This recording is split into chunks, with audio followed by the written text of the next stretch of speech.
Nos vamos directamente a este Zoom a Madrid junto a Ezequiel Fernández, periodista argentino que está allí en Madrid. Nos actualiza un poco sobre todo lo que está sucediendo allí. Buenas tardes, bienvenido Ezequiel. A ver si nos escuchamos bien. Te vemos bien. Buenas tardes, ¿cómo están? Bien ahí, bien, por supuesto. Buen aplauso, grande. Gracias Ezequiel por tu tiempo. Bienvenido a Veranísimo. Un placer conectar con ustedes. Bueno, muchas gracias. Hace mucho tiempo que estás allá en Madrid. Contanos un poquito. Bueno, hice un poco ir y vuelta porque yo nací en Argentina, pero me crié en España y después a los 20 y pico volví a Argentina a vivir durante 5 años. Trabajé allá en algunos medios y después volví en 2018 otra vez para España. Así que un poco de ida y vuelta. Bueno, muy bien, muy bien. Eso es importante también y necesitamos un poco también de actualidad. Estamos atentos a lo que sucede en el mundo también y de Madrid me imagino toda la actualidad con respecto, bueno, a la pandemia. ¿Qué podés contarnos al respecto? No sé si me escuchas bien. ¿Estás llegando a ver si me escuchas? Sí, acá, bueno, hemos tenido dos... Sí, yo te escucho.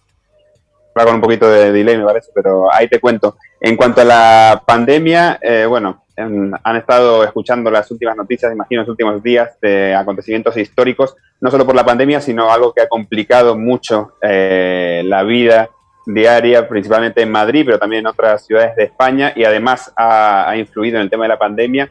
Ha sido Filomena, la borrasca Filomena, que dejó la nevada más grande desde 1971. Hacía 40 años que no había una nevada como esta, principalmente en la Comunidad de Madrid, que fue una de las más afectadas, donde llegamos a tener 50 centímetros de nieve, en una ciudad que no está preparada porque nunca nieva. Había nevado otra vez en 1997, otra vez en 2009, pero jamás la cantidad, jamás no, hace 40 años que no nevaba algo así insólito. Y eso ha provocado el caos en la ciudad, ha negado carreteras, rutas, árboles que se han caído, ha producido destrozos en edificios. De hecho, las clases, fíjate acá, pasamos las vacaciones de invierno, supuestamente el día 11 de enero se tenían que retomar las clases en los colegios. Estamos a 18, todavía no se retomaron y se cree que se va a retomar recién el miércoles. En este caso no tiene tanto que ver con la pandemia, esa falta de las clases, sino que se produjo por la nevada. Pero sí que ha afectado a la pandemia en cuanto a que ha retrasado,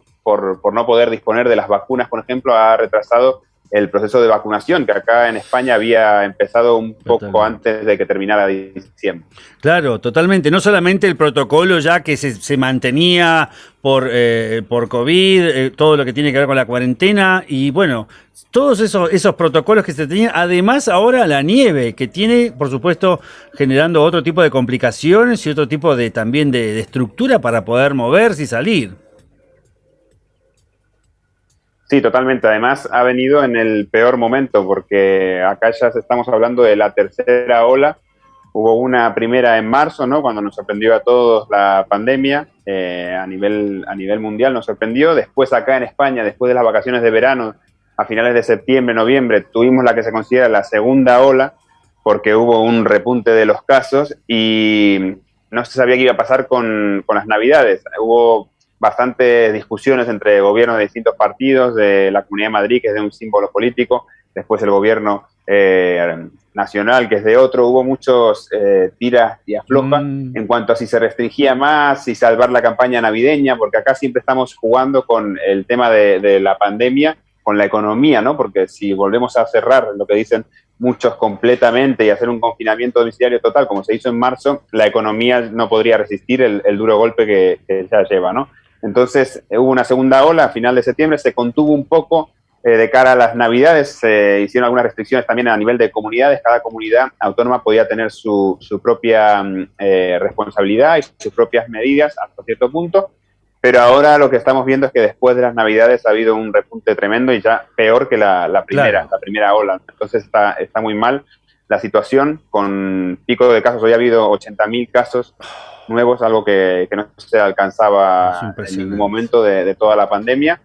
y están muy, muy preocupadas las autoridades, tratando, como te digo, de evitar de vuelta un confinamiento total, que sería muy, muy duro para la economía. Claro, teníamos esa información también, incluso, bueno, tengo justo familiares allá que comentaban un poquito como que una resistencia grande social al confinamiento una vez más, pero al mismo tiempo el contagio masivo, o sea, de la misma manera que se evitaría, digamos, un mayor contagio o quizás un problema mayor económico, al mismo tiempo la gente ha tomado como quizás una cierta libertad de poder tener una autonomía ante esto y ha generado, bueno, me estás diciendo 80.000 casos nuevos, una tercera pandemia. La verdad que me parece una locura. ¿Cómo están afrontando este tipo de trabajo también? ¿Cómo van a llevar adelante o qué plantea el gobierno ante esto?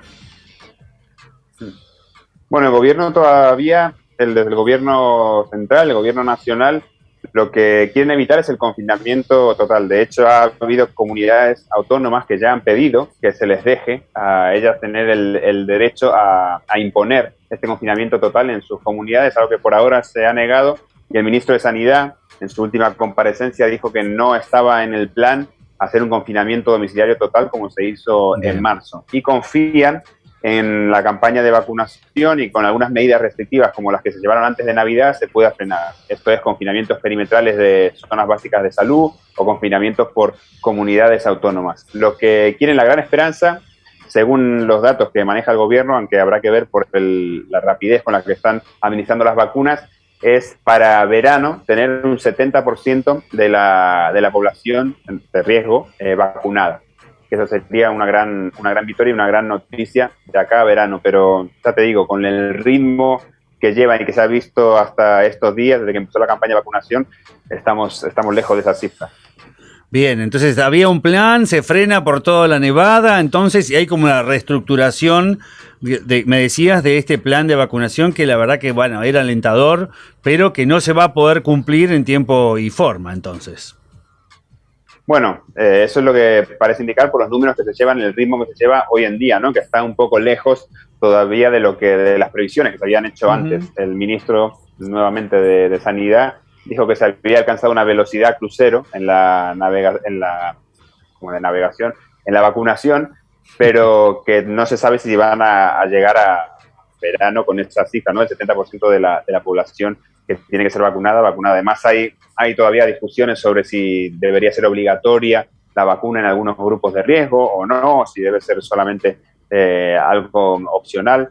Entonces, todavía, como estamos en esta primera fase de las vacunas, aparte de la disposición, porque las farmacéuticas acá están poniendo la primera fue la de Pfizer y ya no cumplieron con la cantidad de vacunas que dijeron que iban a dar en un primer momento, ahora cambiaron y dijeron que no iban a poder dar esa cantidad a todo nivel de Europa, pero eso afecta, por supuesto, a España. Así que también están buscando otras vacunas que se están aprobando en estos días. Entonces todavía está, la verdad, bastante verde el tema de la vacunación, aunque ha comenzado y es una esperanza que todos tenemos puesta en que esa sea una solución definitiva, pero por ahora está lento. ¿Se ha priorizado allá lo que es aparte de adultos de riesgo y también la gente, personal esencial como prioridad?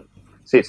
Perfecto. Sí, personal sanitario sobre todo y gente mayor. También algunos policías en algunos municipios, pero principalmente personal sanitario y adultos mayores. Bien. Que están en riesgo, por supuesto. Principalmente en la residencia anciana.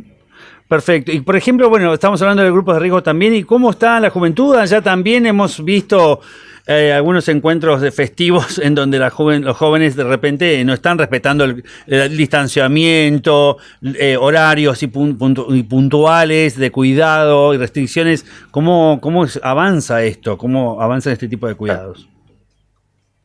Bueno, la verdad que desafortunadamente hemos visto imágenes, ¿no? Que se han visto en todas partes. Yo también sigo un poco la actualidad ahí de la costa y se han visto imágenes similares. Lo único, decía también el ministro otro día, que quizá esta nevada había ayudado a que la gente no saliera tanto de sus casas, ¿no? Pero no ha sido 100% efectivo. Hay estas fiestas clandestinas, hay detenidos, por supuesto, hay muchas multas por estos temas. No es, digamos, el mayor problema, ¿no? si bien pasa, pero dentro de toda la población está aceptando. Bien. Si bien no sea del todo de su agrado, pero las medidas se están aceptando porque España tuvo uno de los confinamientos más duros de Europa y más restrictivos, y tuvo las medidas más restrictivas en cuanto a uso del barbijo obligatorio, en cuanto a no poder salir ni hacer deporte en ninguna de estas medidas. Entonces la gente un poco tiene miedo de volver a esa situación, Claro. que a día de hoy en un punto parece inevitable, porque muchos expertos lo que recomendarían es hacer un confinamiento domiciliario total más corto, tal vez 15 días, para tratar de vuelta a aplanar la curva. Wow, o sea, otra vez volver a cero por 15 días es el terror, me imagino, de toda España, como sucedería aquí también, porque me comentás lo que pasa, fiestas clandestinas, playas y demás, y acá está pasando lo mismo, no solamente acá en la región, en el país. Son noticias lamentablemente de este tipo de encuentros y demás, y si bien, bueno, uno ve lejano que se pueda volver a cero, pienso que a veces también es como, ante esa propuesta de volver a un confinamiento total, sería una locura, sería algo que la gente no podría terminar de respetar, pero al mismo tiempo quizás ayudaría muchísimo a este rebrote. Totalmente. Acá el tema, como te digo, que es una oposición entre economía Claro. y salvar vidas. Y eso es muy, muy duro, porque hay gente que si cierran completamente negocios como la hostelería, que ya vienen Claro. con un golpe durísimo de todo este año, han cerrado muchísimos, por supuesto, pero algunos que trataban de levantar y tratar de salvar el año, a lo mejor sería, digamos, el espaldarazo definitivo o el golpe maestro para tener que cerrar también, ¿no? Así que es un conflicto muy grande el que se está viviendo, por supuesto. Exactamente, de la misma manera que aquí, bueno, primer mundo allá también. ¿España tiene las fronteras cerradas, Ezequiel? No, pero sí hay exigencias de hacerse PCRs, depende un poco del país, pero las fronteras, la verdad que eso ha sido una cuestión que se ha pedido mucho, sobre todo del gobierno de la Comunidad de Madrid, por ejemplo, porque es uno de los sitios donde más vuelos recibe de todas partes. El gobierno central no quiso cerrar totalmente las fronteras, en algunos momentos fue un poco más duro con algún país, pero por ejemplo con Reino Unido, no sé si, imagino que saben las noticias de que hay una nueva cepa mucho más contagiosa, que dicen que es más peligrosa el Reino Unido. España fue uno de los últimos países en cerrar las fronteras y no llegó a cerrarlas del todo, ¿no? Hay como una cierta reticencia porque también España es un país que vive del turismo. Entonces, si cerraban las fronteras completamente, eso pasó un poco en verano, viven del turismo, mucho del turismo de países cercanos como Alemania o como Reino Unido, que vienen a pasar el verano acá y son una fuente de ingreso muy, muy fuerte, ¿no? Para una economía que se basa en el turismo. Entonces, como te digo, sigue el problema, la diatriba ahí entre economía y pandemia. Me encanta, bueno, me encanta. La verdad que la actualidad dura de lo que pasa en Madrid también, a través de la mirada de un periodista argentino también. Ezequiel, más personal, ¿extrañás un poco acá? ¿Te quedás allá?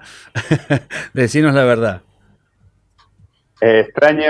Extraño mucho la gente, los amigos, los afectos que tenemos ahí, y de hecho, antes de que empezara la pandemia, tenía plan de haber ido este año a visitar, pues ya llevaba 2 años fuera, pero después de todo este cambio en el mundo, no ha podido ser. Pero hay otras cosas que no, como sabrás, no se extrañan tanto de Argentina, desgraciadamente, y que esperemos que algún día cambien, ¿no? Pero la estabilidad, al menos de económica, de no salir a la calle, que cada día los tomates valgan diferente, es algo que acá no se ve, sobre todo la seguridad, ¿no? Entonces, extraño mucho lo que es el lugar, porque yo estaba en Buenos Aires y conozco un poco de Argentina, pero como país todo el mundo sabe que es maravilloso, y la gente también, pero claro, hay cosas que no están tan bien y que acá se nota, ¿no? No tener que pensar a dónde va uno cuando sale o a qué hora vuelve o todo eso, que acá no, ni te das cuenta. Allá cuando vivía, por supuesto que teníamos que tenerlo en cuenta. Qué bárbaro, ¿eh? Bueno, qué importante lo social ponderado, el vínculo, pero muchas otras cosas, todo lo que nos falta también acá. Así que bueno, Ezequiel, un placer, la verdad, esperemos volver a molestarte pronto para que nos puedas actualizar en lo que haga falta, estamos atentos, de allá vienen las noticias también y de repente empieza a suceder allá y en poco tiempo ya estamos acá también afectados, así que bueno, estamos en contacto para lo que necesites y bueno, permanente para informarnos.